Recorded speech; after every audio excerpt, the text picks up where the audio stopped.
Chaincatcher reports that the global real-world asset tokenization market size has exceeded $43 billion, growing about 37% in the past 180 days, indicating that institutional funds are continuously accelerating their migration to blockchain infrastructure.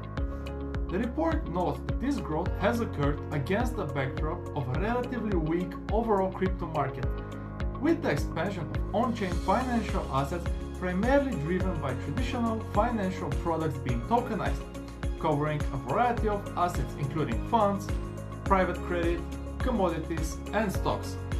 Currently, tokenized funds dominate the market structure, accounting for about 80% of the total market value. Commodity assets account for 16.6%, and the tokenized stocks account for about 3.8%.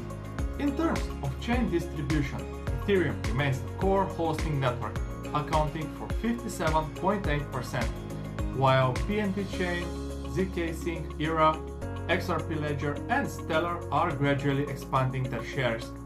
In terms of issuers, Sky ranks first with a scale of about $6.1 billion, followed closely by Securitize and On The Finance, each with about $3.6 billion.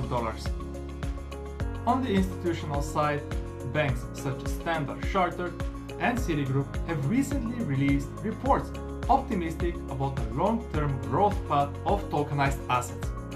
Citigroup expects this market to reach $5.5 trillion by 2030 under a baseline scenario, and up to $8.2 trillion in an optimistic scenario, believing that regulatory clarity and participation from infrastructures like the DTCC and Nasdaq will be key driving factors.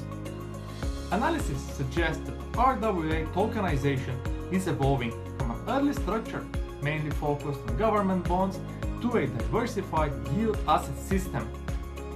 This is simple. We are building the on-chain primary market infrastructure to make this kind of capital formation more transparent, more open, and accessible for both projects and communities.